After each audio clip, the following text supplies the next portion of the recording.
Well, good afternoon, folks.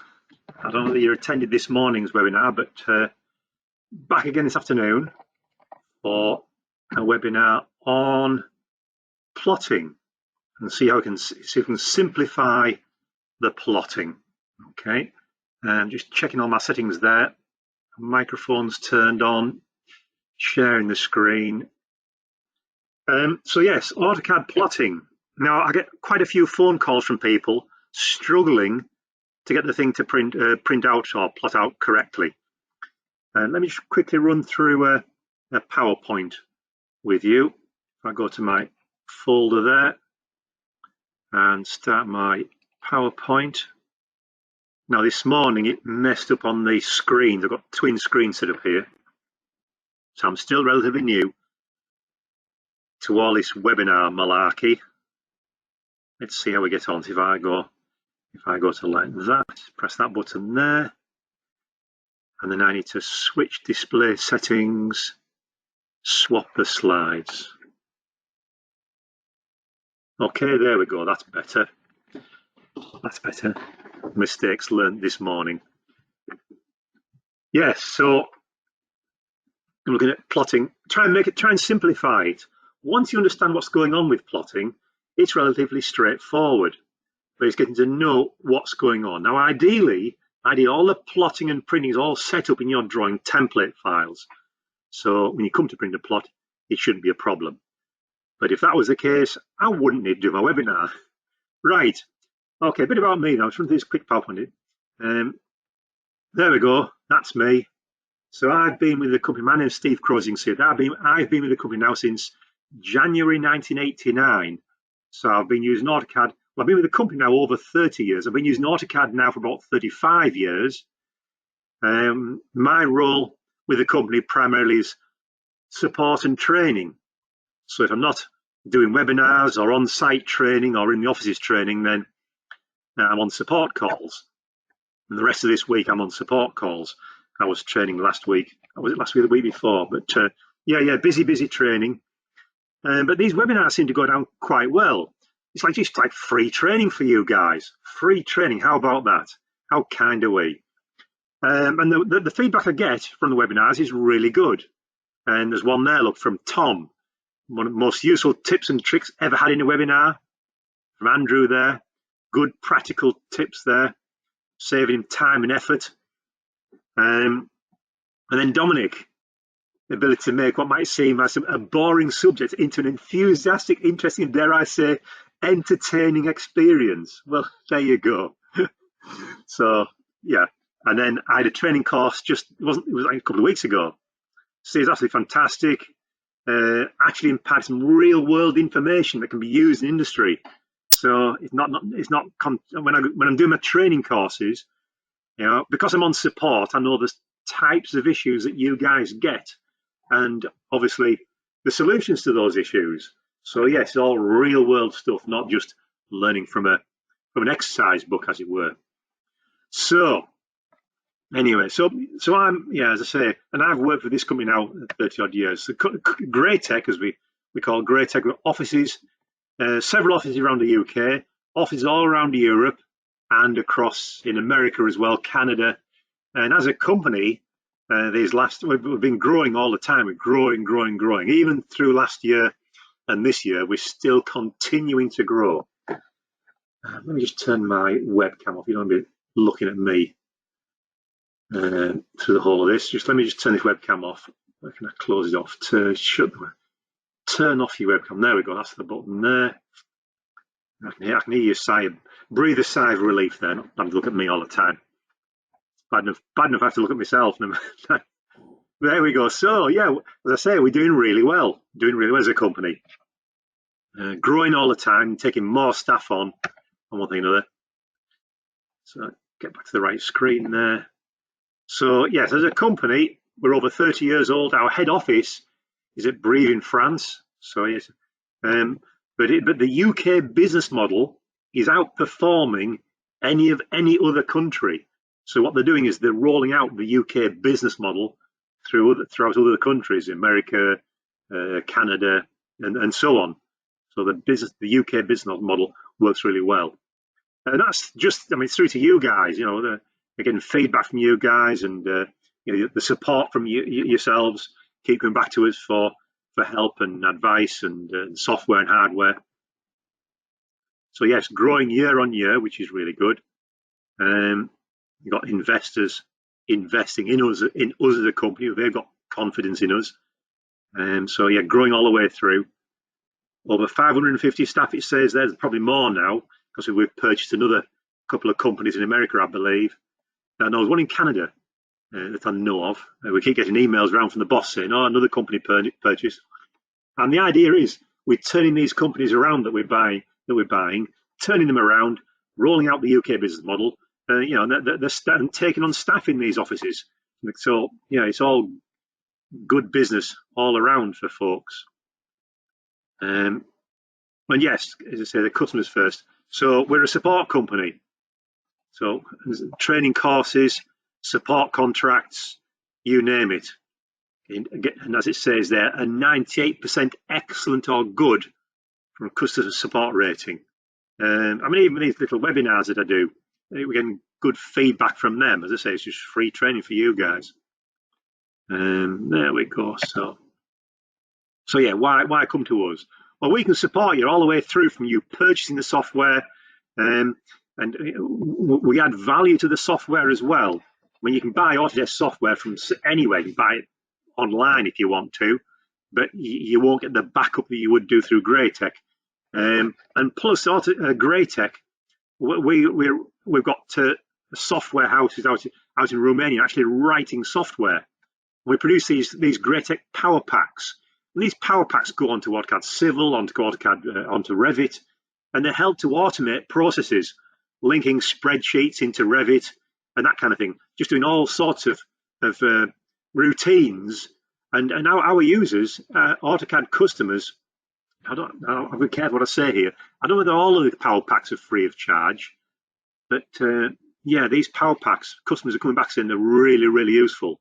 You know, adding extra functionality into AutoCAD, into Revit, and so on.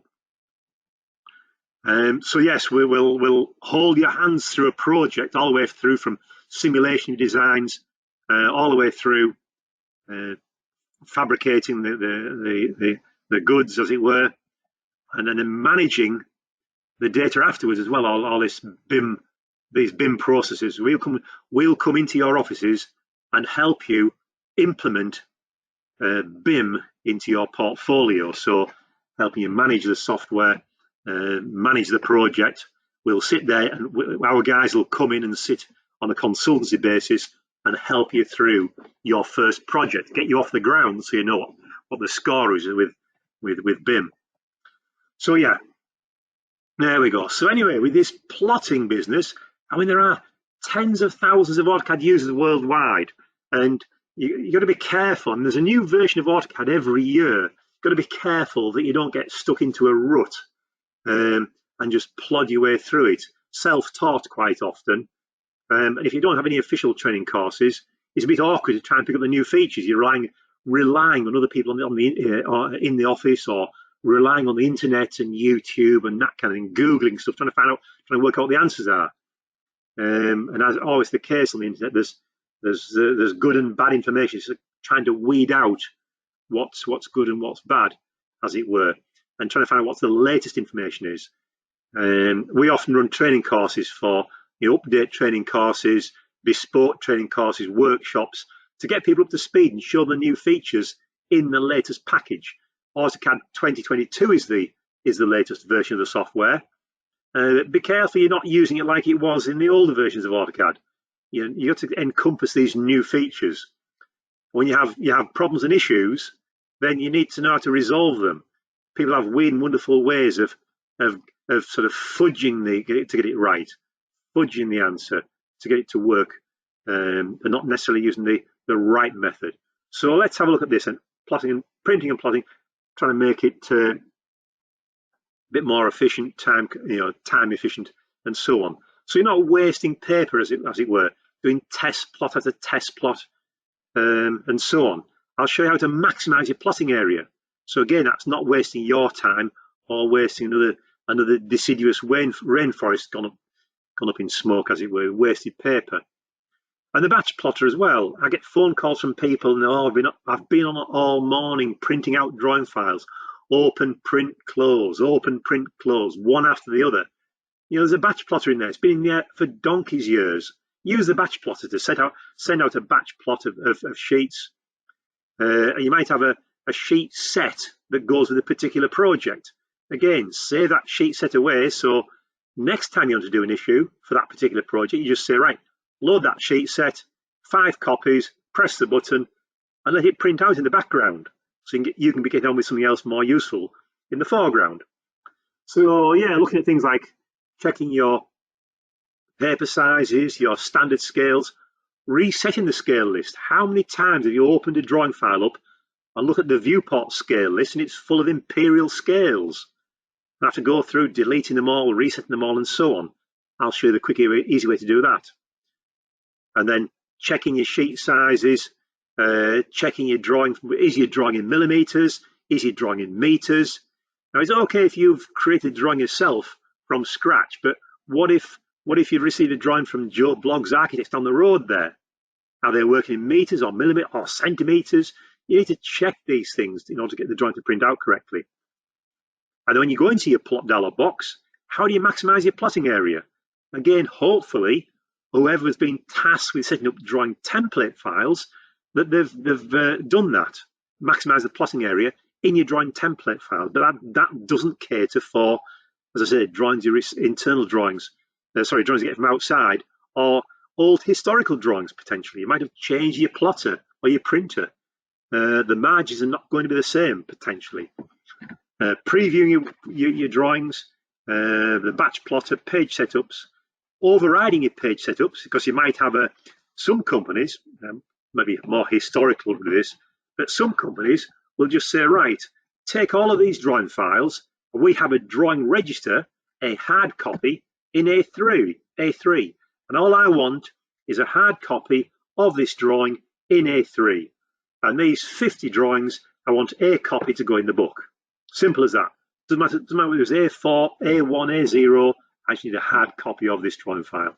So you can override those page setups in the batch plotter, give me one copy, press the drawing, press the print button, it'll create 50 plots of those to A3. And then of course, saving that batch plot away to a sheet set for subsequent plotting of a project. So that's what we're going to go through. I got 1 hour to do it, okay? If there are any questions, we probably won't have any time to go through questions now, but if there are any questions, there's my email address to drop me an email.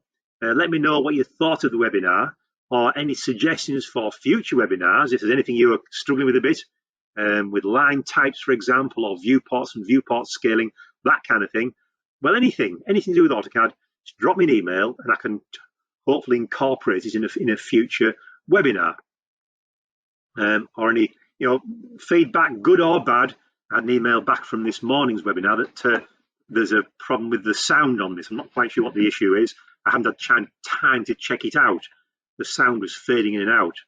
I'm not sure whether it's the connection over the connection to the internet or what, but I'll have to check it out here. As I say, all these webinars are recorded and they go onto our website, so you can go back and re-watch my webinars or anybody's webinars. So if you're interested in those, then again, drop me an email. I will put you in touch with the person who logs the details and sends the links out to you guys. So yes, right, if I come out of that, escape out of my webinar, out of my PowerPoint, close that. I can close that, and I'm in AutoCAD magically. There we go. Right, let's have a look then. So go back to the model tab first of all. Let's start from scratch here. So I'll go back to the model tab down there. So there's a couple of sample drawings open here, and I'm on the model tab here. Now, one of the things you need to do, first of all, I'm going to sort of take it from scratch here. Now, maybe some of this stuff you might already know, but I'm assuming that there could be areas that you're struggling with, and I'm basically taking it from support calls, queries that come in, about printing and plotting. So if somebody sends me a drawing file in that it won't plot correctly for one reason or another, these are the kind of checks I will go through. So there's the drawing file. I'm on the model tab. The first thing you need to ascertain is what units are these drawings in. I'm going to zoom into here on a known object here, for example, a door there, for example, and go and check the size of it. So I'm going to turn my snaps on. I'm going to do a distance check across the opening from that corner there to that corner there. It just has to be rough, and it comes back on the command line now with a distance of 914. Now from that we can logically assume that this drawing is in millimeters, not meters, centimeters or feet and inches. The units down there are telling me they're in metric. The units down there are telling me in metric, and the magnitude of those metric units in this case is millimeters. Brilliant. So that's good. That's the first thing we've done there. Let me just go and check this other drawing here. It doesn't read 0.914 across the door. It was 914, so check this one, DI for distance, across this doorway here, from there to there, and that is, as it happens, that's now up 4 as well. So, yeah, both of these drawing files are in millimeters. Brilliant. Now the next thing to do, when I'm running one of my training courses, one of the next things I would do when we're looking at printing and plotting is to tell people to go into options and turn off some settings. If you don't, it might, your drawing, when you go to your layout tabs down here, looking, so I've got some layout tabs down here. And that's the other thing I might mention to you as well. If you've got several layout tabs down there like that, several layout tabs, look at the way my layout tabs are displayed. I can see all of them there, all of them showing across the bottom of the drawing file. Now watch what the out of the box is like. If I do a right click on these layout tabs, a right click, and say dock in line with the status bar, that's how it would show with your layout tabs in an out of the box installation. I cannot see all of my layout tabs, and to display them all I have to pick these down arrows here to be able to go and select my other layout tabs. I can't see beyond the classroom tab, so I'm going to go and see the others. I have to go and pick on them here, which to my mind is really awkward, So my suggestion on my training courses is to come down here, right click over any layout tab, a right click, and say dock your layout tabs above your status bar. So now I can quite clearly see all my layout tabs going across the screen. I can go directly to the one I want. It just helps to make your life easier when you're working in AutoCAD. Right, now another issue people have when they go to the layout tabs is they click on the layout tab to go to where they're doing the printing and plotting from, and the drawing looks like that. The drawing looks like that. And you can see you've got this white square down here, and there's my drawing file. There's my drawing look. And there's a white square down here, and people get a bit of a panic on if they're not too familiar with plotting. And I think, well, I've just, my drawing sheet, my border, it doesn't fit onto this white sheet of paper. So what they start to do then is use the stretch command to stretch this border down to fit onto this white piece of paper down here. Now this white piece of paper is showing you the extremities of the page, and this dashed line here, theoretically, are your platter margins. So people shrink this down, the drawing with the stretch command to fit onto here, but then they're struggling to get the viewports to scale correctly. And when they say file print and send it to the printer, they go to the printer, there's a great big A1 sheet of paper at the printer, and in the down the bottom left-hand corner, there's a tiny little printout of the drawing file. So there's the first sheet of paper wasted. And they come back into here, and they start scaling things up and down, and they get lost in the whole thing. Right, so again, my suggestion here is, to new users, what I do here is I turn that off. So right click on the command line, go into options, and in here, on the display tab, in options, down the bottom left-hand corner, which is this area down here is headed layout elements. it's got these boxes here ticked where it says create a viewport when you create a new layout. Okay, so how does it know what size to make that new layout, that new viewport? Create a viewport when I make a new layout. How does it know what size to make it? So I'll make my own viewports, thank you very much. So I'll turn that one off. Display a paper shadow. A shadow, okay. Well, that's the programmers playing around, making it look like it's floating above the screen. So I'm not really bothered with paper shadow. Paper background. That is the paper background showing there, which is wrong at the moment, and it's confusing the issue. The paper background will display correctly after I have plotted, as long as I save my plot options. So that'll be okay once I've done a plot. So I'm going to turn that one off. Display the printable area. Okay, well, here it's showing those dashed lines what the printable area is. Okay, now I haven't even told you what the plotter is yet, so I don't know how they can assume the printable area. The printable area will vary from plotter to plotter, Windows system to Windows system, AutoCAD to AutoCAD, even driver version to driver version. So I'm going to turn that off as well, because I'm going to work out, or we are going to work out, what the maximum plotting area is. So I'm going to untick that, the printable area. When I do an OK now, to me, that simplified the issue a lot more. So I now can see my sheet of paper and my viewport in there, and it's all nice and simple and straightforward.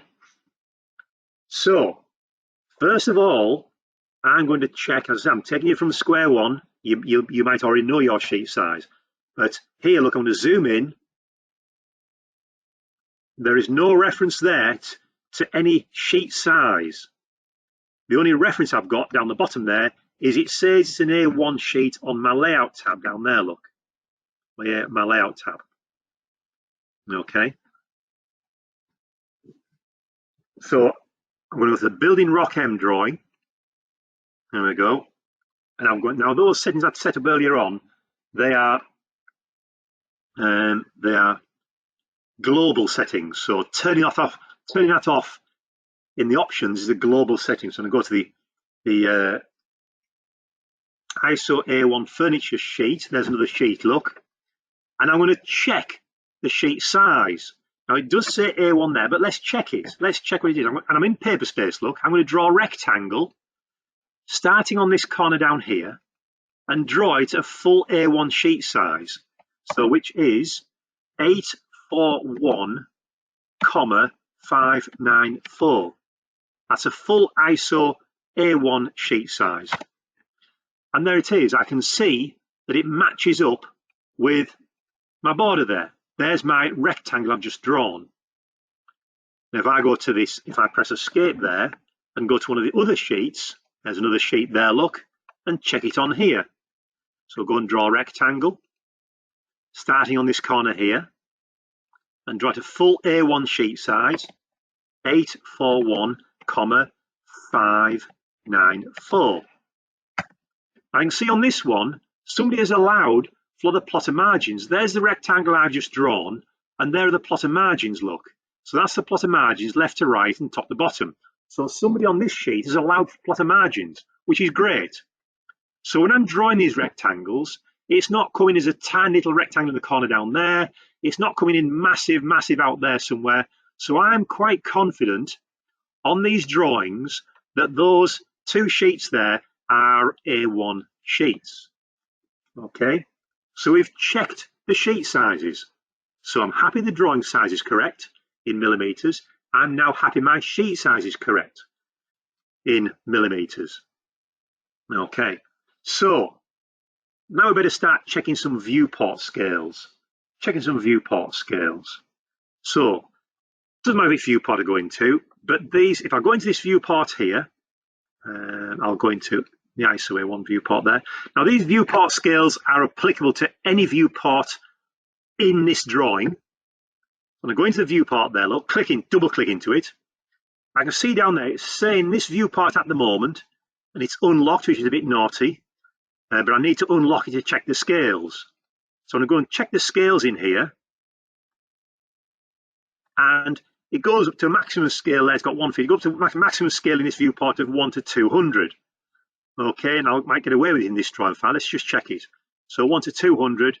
Yeah, there we go. Look, and 1 to 150. A bit closer. Try 1 to 100. A little bit too tight there. Look, so I'll go back to 1 to 150 and lock it.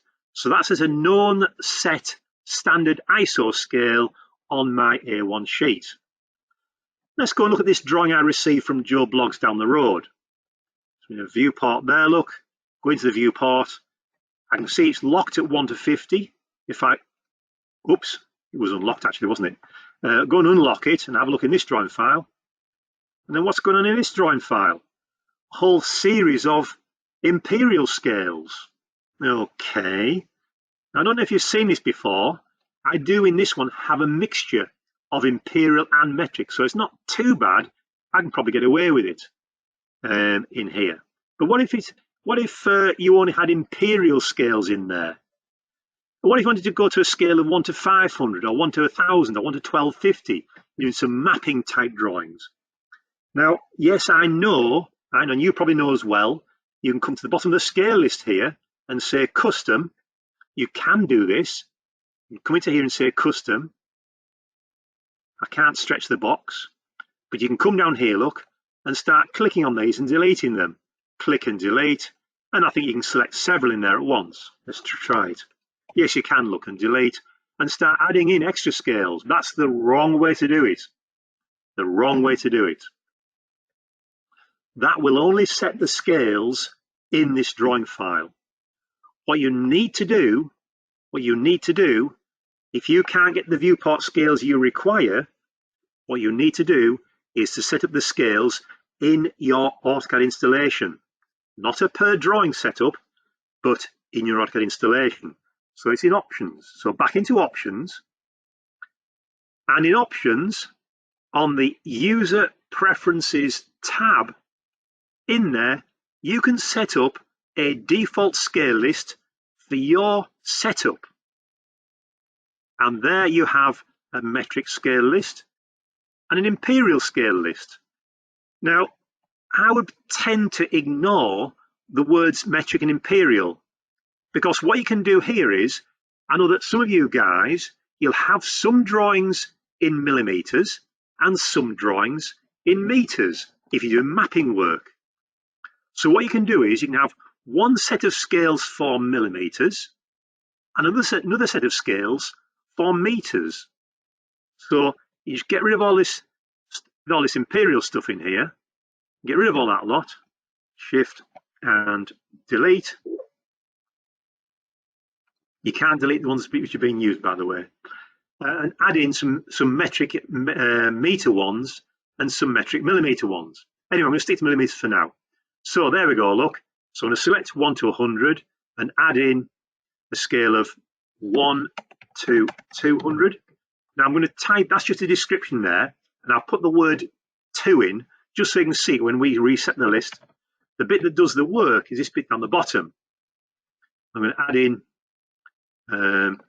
1 to 500, drawing units 500, and I'll go and add another in, just one more, 1 to 1000, and then drawing units 1000, and OK on that. Now I could go through and create them all, 1 to 1250, 1 to 5000, and so on, and dump out the ones that you don't, the non-ISO scales, like 1 to 16. That's a weird old scale, isn't it? Delete that one, and so on. Get rid of the ones that are, there's obscure non-standard ISO scales. OK, now, so that's set the scale list, do an OK on that. So when you receive this drawing file like this one here, and you've got this weird and wonderful scale list with imperial and mixtures of all sorts of rubbish in here, you can come into custom, come into reset. Do you want to reset your metric list or your imperial stroke meter list? I want to reset the metric one. And there we go, look. We've now got in the list the 1 to 200, 500, and 1000. OK on that. So now I come into our viewport. There's 1 to 200. And there's my 1 to 1,000, 500, 1 to 1,000, and go back to my 1 to 100, 1 to 200. I should have added in the 1 to 150, shouldn't I? Nope. I'll do it manually. Zoom, scale, 1/150 XP. That doesn't seem right. Zoom, scale, 1/200 XP. It's going the wrong way.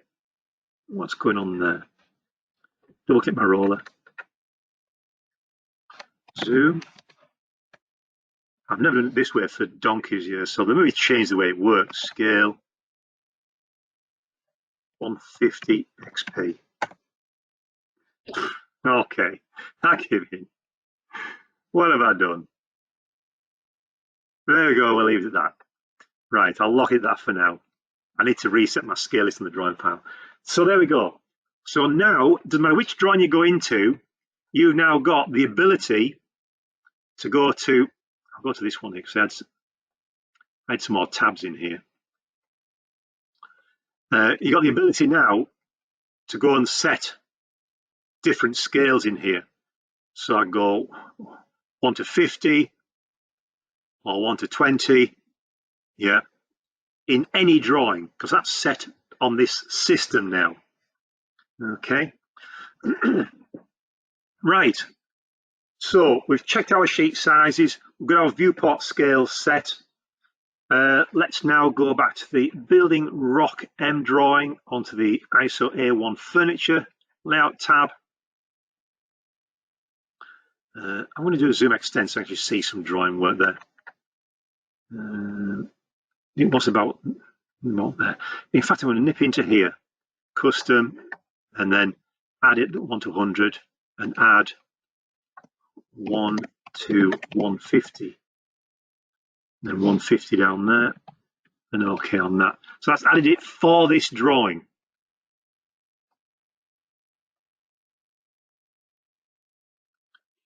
What am I missing? 1 to 100.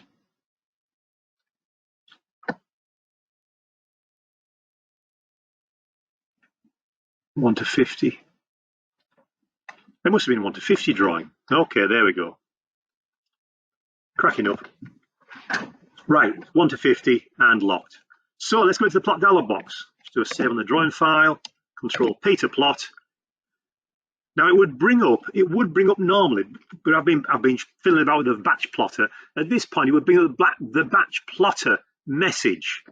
The batch plotter message saying you want to learn about batch plotting. You can turn it off now because I've been fiddling around with the batch plotter already. It doesn't show anymore. Anyway, so you can set up a page setup. So this page setup can be used in any other drawing file. Either this drawing file on any layout tab or in any other drawing file. You can set up a page setup. So you need to go around and set all these options up first and then say add, and it'll add it in with the current settings. Right, the first thing is the plotter device. The top of the list have all your standard Windows printers, and further down, all your PC3s. Now, you can see there you've got 1, 2, 3, 4 PDF drivers. No difference, same driver, just with different settings. So I'm going to go for this DWG to PDF down here, look. There we go. In the PDF options here, you can get it to capture the layer information and capture fonts. So when you view it with a PDF viewer, such as Acrobat Reader, it'll use the same fonts you use in the drawing file. So PDF options there, look. Capture the fonts using the drawing file, capture layer information, and setting your print quality as well.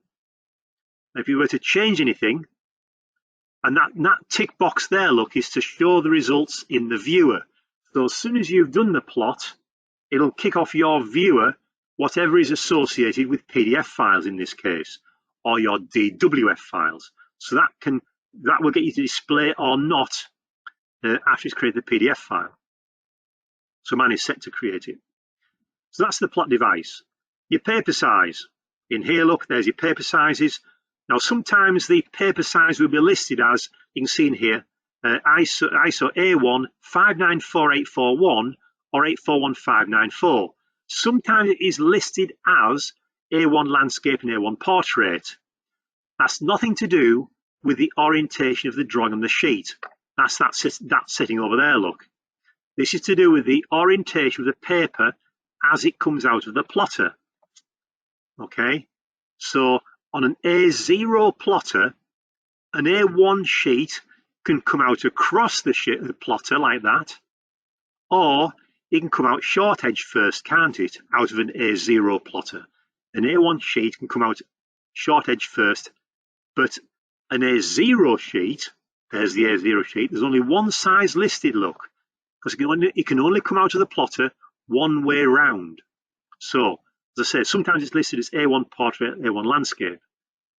Now I'm going to select this standard ISO A1 841594. Okay, there it is. And you can see straight away I'm getting some crop warnings.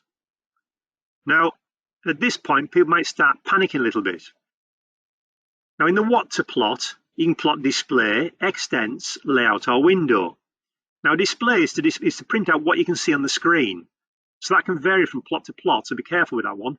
Plot extents is like a zoom extents. Plot the layout. Now, the layout starts at 0,0 and extends for the sheet size dimensions. So if you didn't do your drawing border on 0,0, you might end up cropping some of it out. The one that I prefer, and a lot of other people prefer, is to plot window. And if it's set to plot window, the first time round it will take you to the drawing file to allow you to select the corners of the plotting area. Or you can use this button here, look. And I can go and click on the corners of my drawing sheet, my object snaps turned on that corner and the top right corner. You can zoom and pan, look, the top right corner. And you may or may not see some crop warnings in this preview here. If you see crop warnings, then the plot routine will crop off your plotter information. Okay, it never arrives at the plotter. So if there's red lines there, you've already got an issue. Now, what people might do at this point is just go and do a test plot to see how much is cropped off. And then go and measure it, and then go and shrink the border in a little bit, and do another test plot, another check, another measure, another test, and backwards and forwards, backwards and forwards, and backwards and forwards. And it just gets messy. And there's a great big pile of paper, you're wasting time, you're getting frustrated, the clock's ticking away, the client's wanting them in the post or whatever, and the post wants to go. So this is the quick, easy way. This is the quick, easy way. Watch. First of all, I'm going to center the plot in the sheet. Click, and it tells me straight away in that grayed out area there how much it is missing top to bottom and how much it misses side to side. So it's missing 5 mm on each edge and 17 mm top and bottom. So all I need to do now is cancel this, go and stretch my border in and recheck. I need to reselect my window. So let's do that. So I need to bring my margins in. I need to pull it in from the one side I'll pull it in by 11, left to right. So I'll pull it in 11 from the right towards the left, so I'm not losing my 0,0 point. And pull it down over by 34. Well, I'll pull it down 35. So 35 top to bottom and 11 mm left to right. I want to first of all, the settings I've changed already, such as the paper size and this PDF business, I'm going to say apply these to layout now, save the changes as well before I cancel. Okay, and now here all I need to do now is using the straightforward stretch command, stretch and pull it down over from the top, pull it straight down like that by 35. Okay, and pull it in from the sides.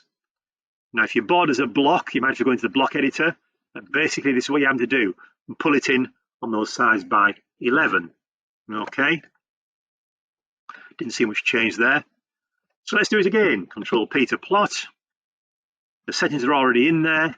Reselect your window, bottom left, top right, and then you might have to uncenter and recenter, but look at that. Straight away, there's my 0.5 mil top to bottom and 0.5 mil left and right.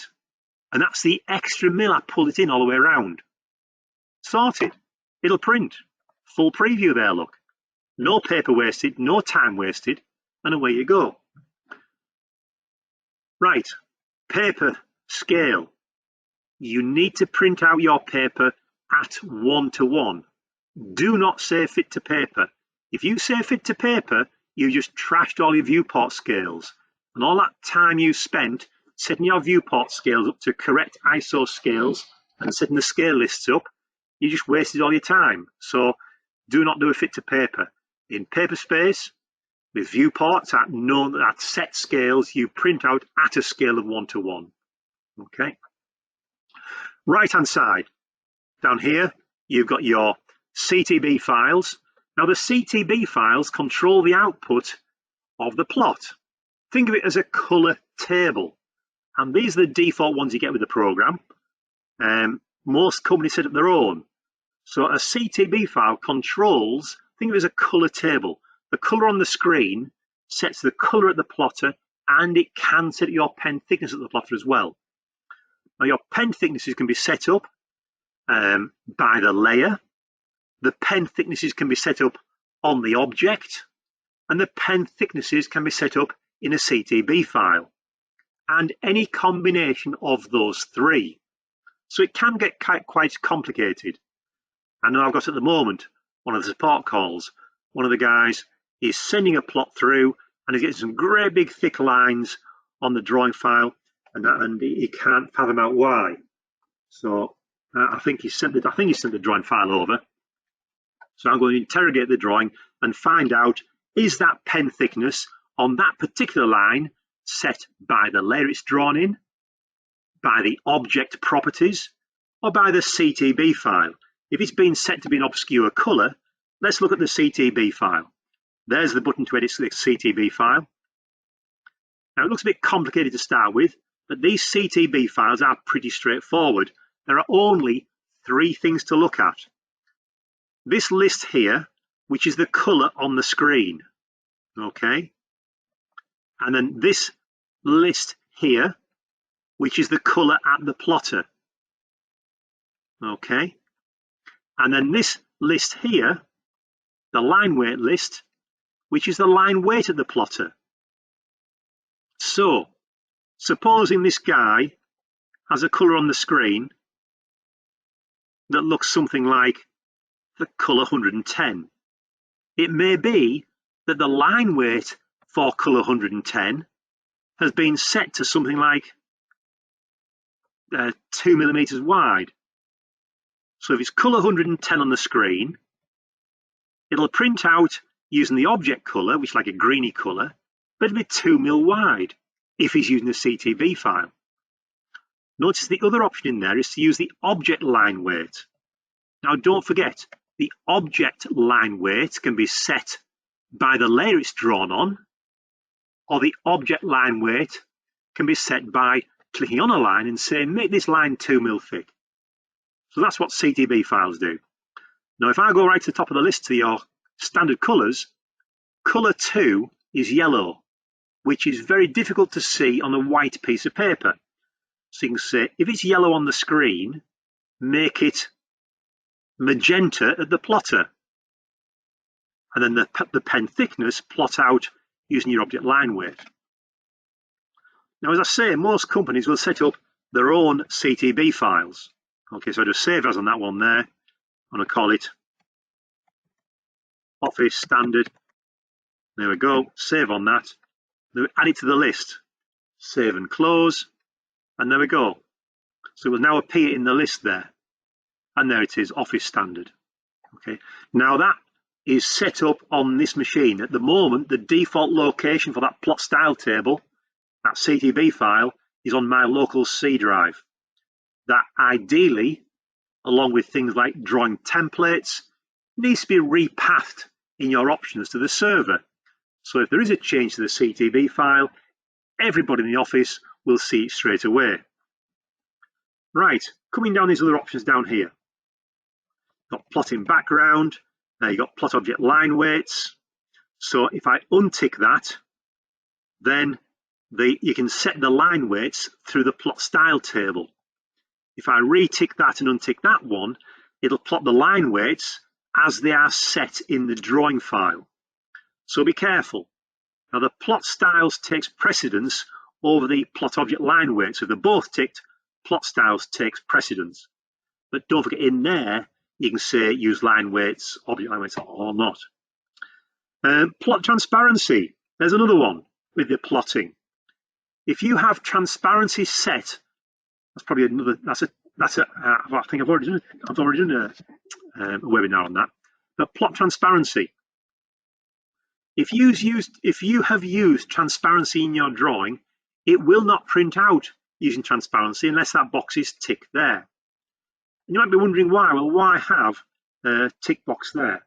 Well, that's because when you create a plot file, when you create a plot file to go to a plotter, then it creates, if transparency is ticked, it will create a raster plot file, which is billions of dots. And the file size, the plot file, not your drawing file, the plot file size will go through the roof, and your plotter may not cope with it. So if you untick that, so it doesn't plot the transparency, it will create a vector plot file, and the plot file is a lot smaller. So just be careful on that one. Plot paper space last, okay. Hide paper space objects, okay. Now save changes to layout. You'd have that one ticked, so when you come back to this drawing file, you just say file plot. You don't have to go through all your setup again, okay. So apply to layout. Always do a full preview. If it previews here, that's just half the story. Always do a full preview. So full preview down here, look. Looks pretty good to me.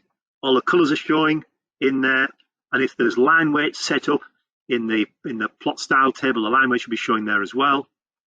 If I press escape and change it to a different CTB file from the Office standard, one of the other default ones is monochrome. Look, monochrome CTB. Do a full preview on that. Completely different output. Look, all in monochrome, but the line weights would still be in there if there were line weights set to the CTB file. Okay. Now if it previews okay, so if it's been cropped off and it doesn't preview, it won't plot. The information's already been cropped off. If it does preview okay, then okay, it might plot. There's no guarantees in this world.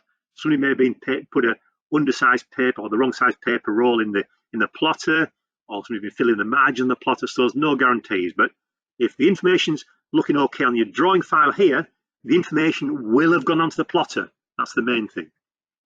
Now I'm going to set it back to the AutoCAD CTB. Okay on that. Apply to layout, just to make sure it's got the settings there, and do an okay on that, and send it through to my webinar 17 folder. Save on that, and it goes away and creates the PDF file. Now go plot and publish job complete, and there it is. There it is on the drawing. Okay. Now notice I've got mine set up to the Acrobat Reader, not this silly Windows PDF reader thing. And there's the layers it's captured with it. They're all layers showing, look. So I can turn the furniture off, look. Turn the furniture off, turn the cubicles off in there, turn the walls on and off, and print the thing out from my PDF viewer. Yeah, so that's creating a PDF file there. Right, 10 minutes, 10 minutes.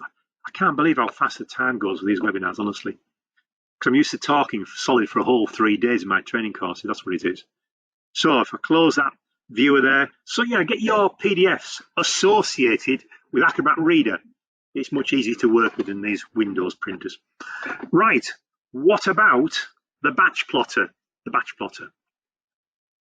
Two drawings open here, look. And what I'm going to do, I'm going to save both these drawings. So Control S to save, come to another one here, and then Control S to save. So I've saved both of those drawing files away, just so when I go to my batch plotter, I'll close that message down there. Whoops, close the message down here. 10 minutes. I don't know whether I've got another webinar because we share the licenses for the webinar software. So I don't want to have another webinar kicking off at 3 o'clock. So I better get my skates on. Here we go. Batch plotter.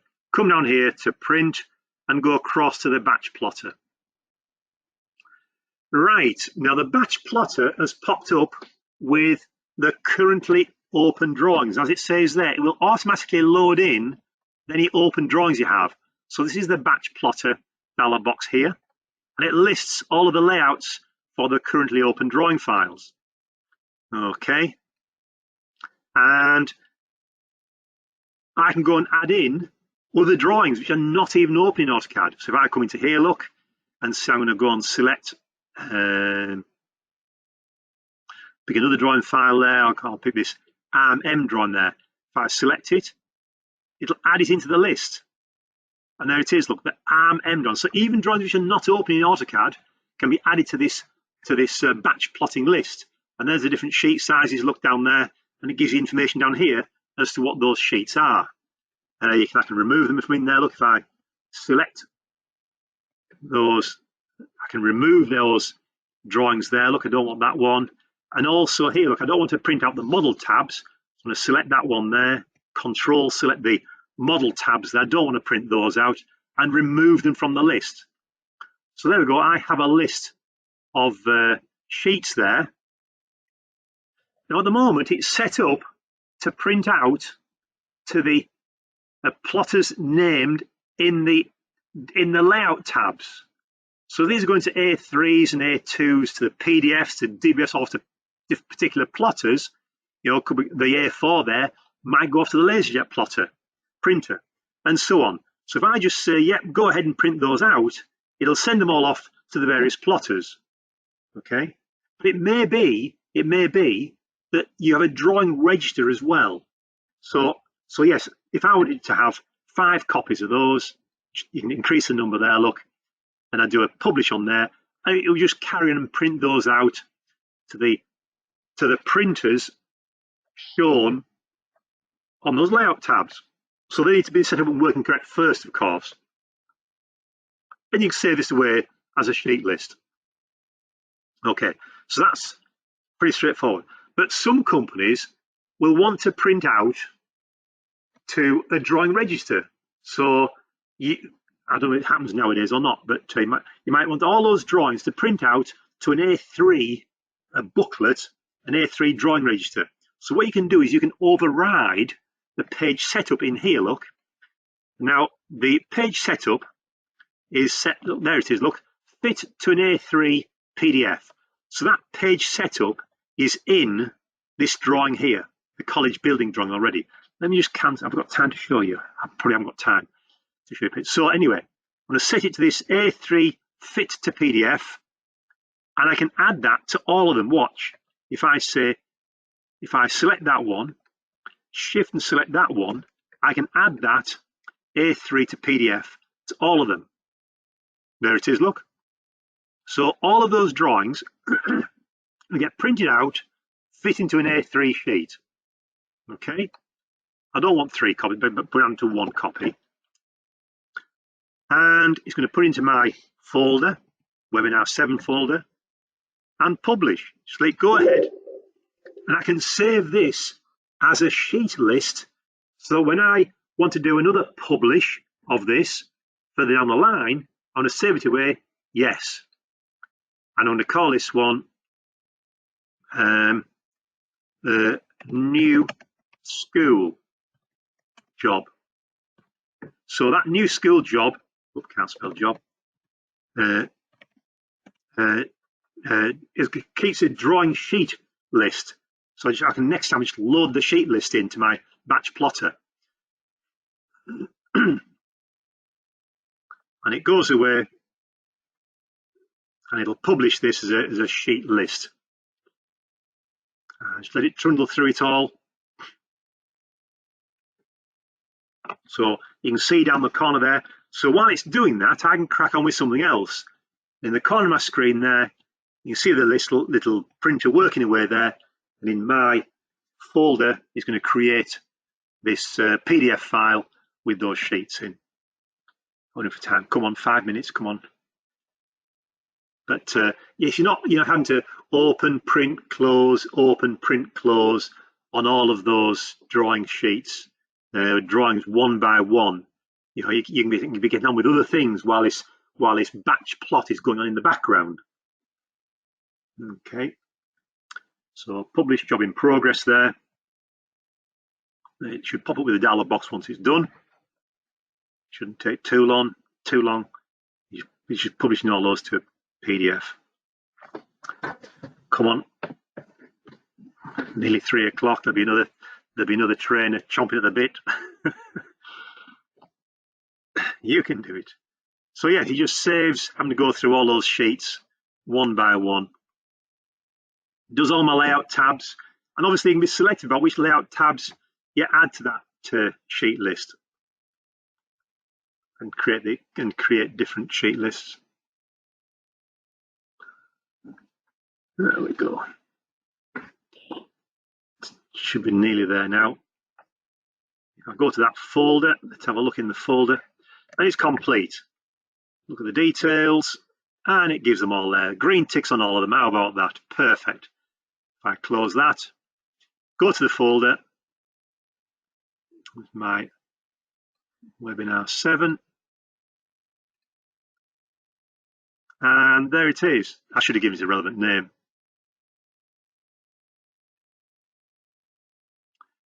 Here we go. And there we go, there's all my sheets. There's one sheet, there's the next sheet. And I could have done it as a single sheet PDF. There's all the building rock drawings. There's the college building drawing and the building rock drawing. So it's done all of those. And again, just like before, I've got all my layers there as well in there. Okay. And that is the batch plotter. That is the batch plotter. Now, as I say, my PDFs are associated with my Acrobat reader in there. Brilliant. I've got that through that with 2 minutes to spare. How about that? Right. So there we go. Any questions? As I say, just fire them across to me on my emails there. Let me turn the webcam on again. Come on. So I've got through that nicely in my allotted time. Fantastic. So if you have any questions on that, just drop me an email. Message there, as I say, and any suggestions, whether you like the webinar, whether you didn't like the webinar, any suggestions you can improve it, or if you want to see any webinars on anything else in particular to do with AutoCAD, just drop me an email, and then I'll put something together for you. Brilliant. Okay, guys and gals, fantastic. I'll get away and get back to some proper work, eh? All right. Thank you very much. Have a good day, everybody, and I'll catch up with you again soon, eh? Cheers. Bye now.